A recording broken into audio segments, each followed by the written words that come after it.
I'll hang it up on the shelf tomorrow, Monday through Saturday, because that doesn't work that way. God doesn't do that to you, so you don't need to do that to Him. God expects something of you. Amen? Which one are you? When you look at this passage, he says, I was hungry and you gave me food. I was thirsty and you gave me drink. I was a stranger and you welcomed me. I was naked and you clothed me. I was sick and you visited me. I was in prison. Come to me. Very descriptively, he gives us Jesus. That's exactly who Jesus is. He depicts himself in the scriptures. He's saying this is what you need to be. They didn't even realize it as you see it, right? You read it, and he just picks in his passage or his story, he tells them, and he says, the question comes up, how did we do it? When did we do this? I don't know. You know why? This is what I believe. God laid this on my heart because it was natural to them. If you and I follow God and we turn our heart and life over to Him, it comes naturally. You don't have to put it on. You don't have to put it on like you ladies put makeup on in the morning or put your toupee on. Didn't mean to look at you like you. I don't know. I'm sorry. Because you make me feel good. Because I think you got a little less than me. But anyway, my father-in-law does good too. I feel good around him all the time. I feel like a full head of hair around him and Ralph. They make me feel good. They're like, both of them like, your dad's coming.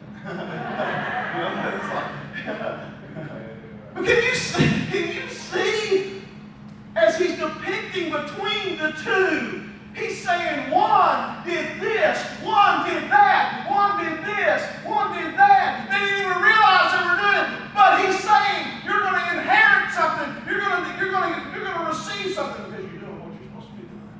For me, it was natural.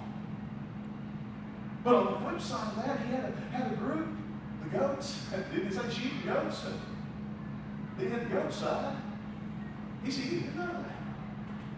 And they asked the question, and I dare say that somebody here today would ask that same question. Well, how do I know that? The same way that I said with the sheep side, that they didn't even realize they was doing it because it was just so natural to them. This other side wasn't even looking for it. That may be you today. I'm not even looking for anything. That may be salvation even. You may come here today thinking, I'm not even looking for anything. You don't even realize what path you're on. Which one are you? Are you on the right? Because basically what that final judgment is, you're on one path or you're on another path. You're not on any middle road. You're not riding a fence. You're going to go on one way or you're going to go the other way. Which side are you on? Which one are you? Which one am I? It's amazing how we go through life and we don't want to make decisions. And you ever been around anybody will that don't want to make a decision? You know? How many has ever got in the car and said, well, where do y'all want to go to eat? My gosh, there's been more fights in my car because of where we go to eat. You know? One likes Taco Bell. I don't like Taco Bell. And one says, I like chicken. I like Lanes or Cane's or whatever. I don't like it's overrated. And all this kind of stuff. And they just worried about how much I'm going to spend, so she's like, let's just go over here to McDonald's or something. I forget you, I'm going to Solax. You know? But there's more fights in our house or in the car over that. Which side are you on? Which one are you? You've got to make a choice in your life. You got to stand up, and whether it's this Sunday, next Sunday, or a year from now, you're going to have to make a choice sometime in your life. Where you wake up and say, wait a minute, I want to inherit some place that's been prepared for me. I want to inherit that kingdom. There's a lot of people that don't care. But they will. They will. It's amazing that at a moment's notice your life can change forever. All those years in the funeral business, and I would almost dread a Monday morning when you go and you look at your life and think, man, this is great, but then you look at your life and you say, somebody else has got a lot worse than I do. Somebody else has got a lot worse than I do. You hear the stories of this and the other tragedy and Kim's son's former hometown there that they lived in. You know, people, you never, 17, you never bring 17-year-old, the gun accidentally go off. And, you don't think about stuff like that. You don't think about stuff like that. I had a good friend of mine in high school. I was telling that lady yesterday. He's just riding his thing like you guys got, those little razors and things. Got too close to an edge. I believe they said rolled it 40 times. He was on heel. He's on heel. Of course, in Arkansas, they're not heels, they're mountains. You know. And he rolled down that thing. 25 stitches in his arm later. So many countries, a lot of stitches. I don't know. Can I tell you at a moment's notice, you're not going to have a chance to make a choice. You're going to already need to have that sealed up. You need to already have that done. You need to have that. And I know everybody hates me. When I was a kid, I hear messages like this all the time. And I say, oh gosh, I want you to be quiet so I can get out of here and all this kind of stuff. Let me tell you, you're going to make a choice. Your life, it means more to God than what you want to give him credit. He loves you. He cares about you so much. He just wants you to make a choice. Which one? Which one? All these are characteristics. There's a main difference in them. There's something at stake. It talks about it. You gave, you welcomed, you clothed, you visited, you came, you basically sacrificed. But many of us go through the motions. We just go through the motions. I've had time and time again, I've had people tell me, I'll have plenty of time to make my choice. I had a kid one time when I was in school, he told me, he said, John, don't give me that. I'm a 17-year-old, I want to take on hell with a water pistol, you know. And I was, excited about preaching and all this. And I was talking to a guy that I knew he didn't go to church and didn't do this and didn't do that. And he said, man, I got plenty of time. About 20 years ago, I get a call from my family. He's hanging from a barn by his neck. He didn't have plenty of time. It's over. It's over. Why do you say all that, preacher? Let me tell you. It's time to make a choice. Time to quit playing. Time to quit going to church and act like we're just playing church and have church. Regardless of where you've been, what you've had happen in your life.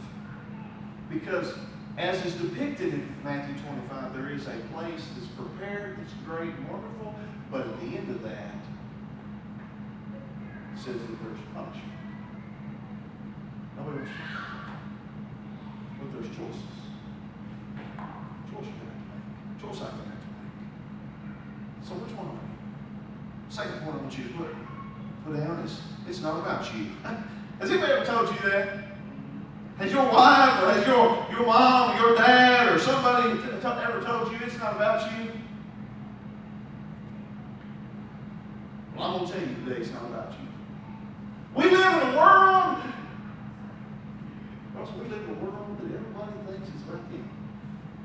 Everybody thinks, Moon, that if they was to be pulled out of the cog, that the world would stop rolling. Let me tell you something. It'll keep on moving, I promise you. You have an opportunity something, but it's not about you. I've told people many times over the years, and I will continue to tell that, you know, when there's a need comes up, hopefully, if the Lord lays on your heart, you'll step out and do that. I put Georgia in the crossfire on Wednesday night. We had people sick and this. And I said, Georgia, I've got Grammy's got you a little packet in there. I didn't even give her an option, Will. I didn't. I really feel bad. I didn't even, I told her, I said, I didn't even give her an option. I just said, Georgia, I need you to do this for me. And luckily, she said, okay, no problem, whatever.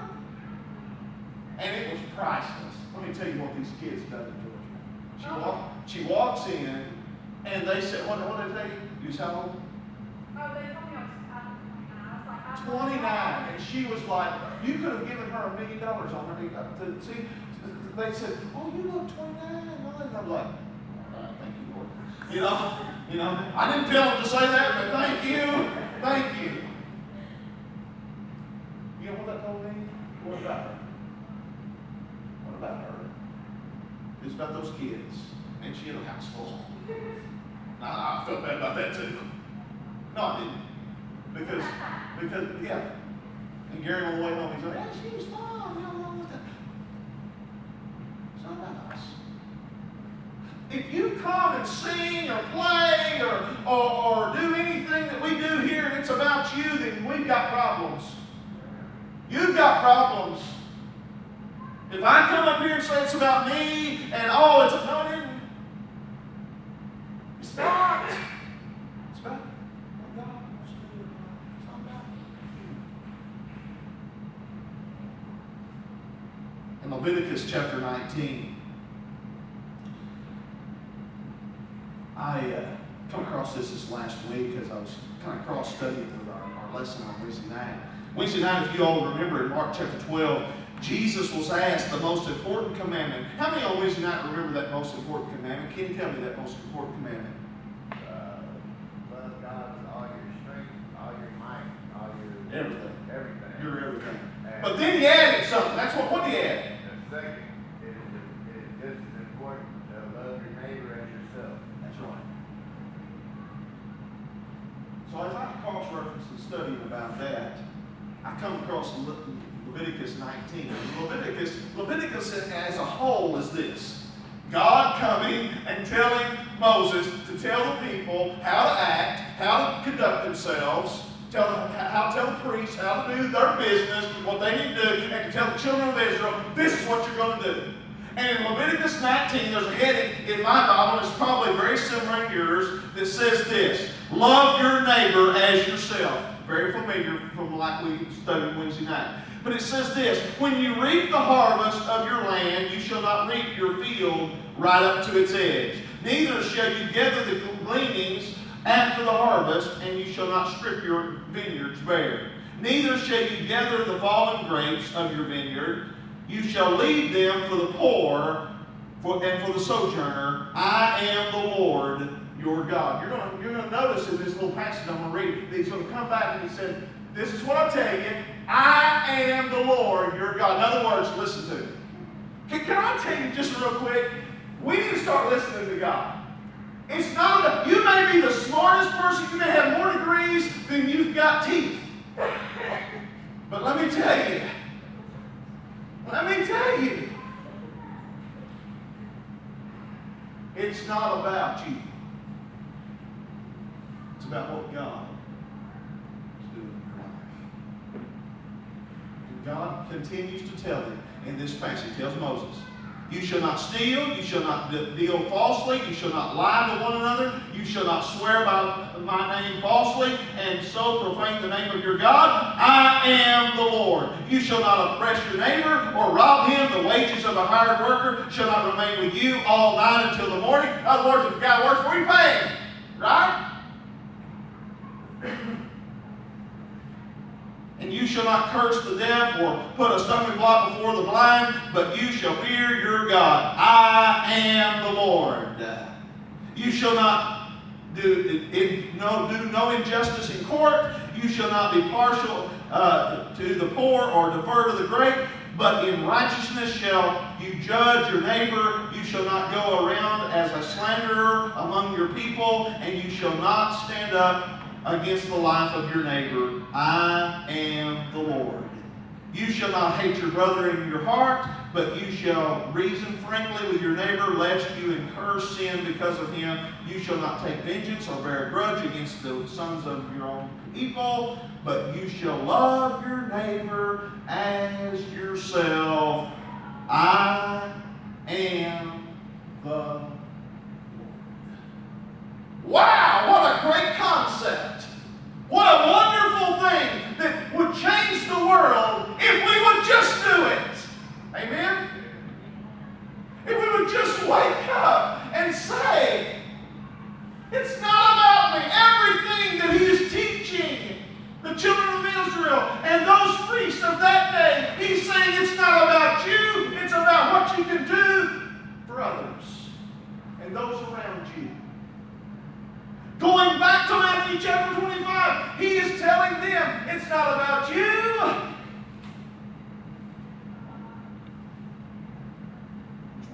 What are you going to do? It's about showing Christ. It's about allowing. Let me tell you, if I come across a guy or a lady that has truly fallen in love with God, their life shows it. Amen? Their life shows it. Whether it's at church, right? Or whether it's at the grocery store, at the feed store, or wherever. Wherever you see it, they're truly in love with God. You're going to see it. What's wrong with us? So we make it about ourselves, right? It's about me. I need this. I need that. It's too hot, too cold. Seats are too hard. Not hard enough, or whatever. I don't know.